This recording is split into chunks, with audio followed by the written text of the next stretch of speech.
Let's see this question. If 20 gram of CaCO3 is treated with this much of HCl, तो ये किस पर based है? तो it is based on the stoichiometric concept, stoichiometry पर based है। और CaCO3 को रिएक्शन करवाई जा रही है HCl के साथ। तो सबसे पहला काम तो है अपने पास बैलेंस रिएक्शन लिखना। CaCO3 2 plus 2HCl gives us CaCl2 plus H2O plus CO2।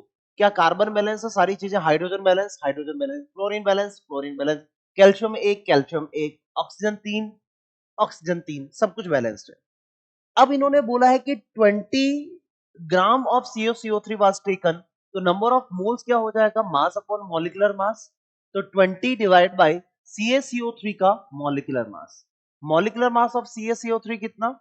तो कैल्शियम का 40, कार्बन का 12 plus 3 into 16, that is 100। Molecular mass इसका है 100, तो इसके अकॉर्डिंग मोल बन गए 0.2 मोल। ठीक है।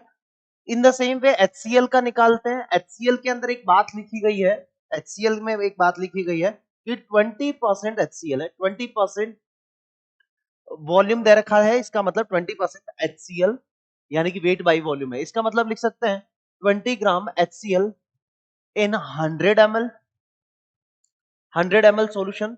100 ml सॉल्यूशन ही लिया गया है, तो इसका मतलब क्वेश्चन के अंदर 100 ml सॉल्यूशन लिया गया है, तो इसका मतलब 20 ग्राम ही उसमें HCl है। तो number of moles of HCl निकाल लेंगे। Number of moles of HCl again mass upon molecular mass, 20 gram divide by molecular mass. Molecular mass of HCl कितना? 1 प्लस 35.5, तो दैट कम्स आउट 36.5। ये है अपने पास 36.5। ये तो बन रहा है 0.2 और ये बन रहा है अपने पास 0.54, लगभग 1 बाई यस, लगभग 0.54 के आसपास बन रहा है। तो इसका मतलब आपके पास कौन स्मॉलर नंबर में है यहाँ पर? तो हम लोग बोलेंगे CaCO3। अगर 1 मोल CaCO3 लिया तो कितने मोल CO2 बन रहा है? 1 मोल। तो 1 मोल CaCO3 गिव्स 1 मोल CaCO3 गिव्स 1 मोल CO2, 1 मोल CO2 देता है।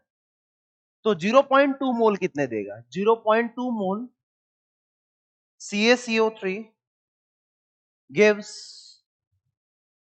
0.2 मोल CO2। एक पर एक, अगर एक होता तो एक देता, तो 0.2 मोल है, तो 0.2 पर कितना बनेगा? तो 0.2। जो आपके पास लिमिटिंग रिएजेंट है, जो लिमिटिंग रिएजेंट है, जो लिमिटिंग रिएजेंट है वही प्रोडक्ट डिसाइड करता है। इसी वजह से हमने CaCO3 कंसिडर किया। एक पर एक, तो 0.2 पर 0.2 मोल। तो number of moles of CO2 अपने पास मिल गया, that is 0.2। Number of moles होता है mass upon molecular mass. Molecular mass CO2 का 44, 0.2। मॉलिक्यूलर मास कार्बन का 12, ऑक्सीजन का 16 इंटू 2, 44। तो मास ऑफ CO2 कितना मिल गया? 0.2 into 44, so that comes out to be 8.8 gram. so 8.8 gram. so answer, ऐसा कोई ऑप्शन है अपने पास? 8.8 ग्राम, 8.8 ग्राम यानी कि answer will be B option.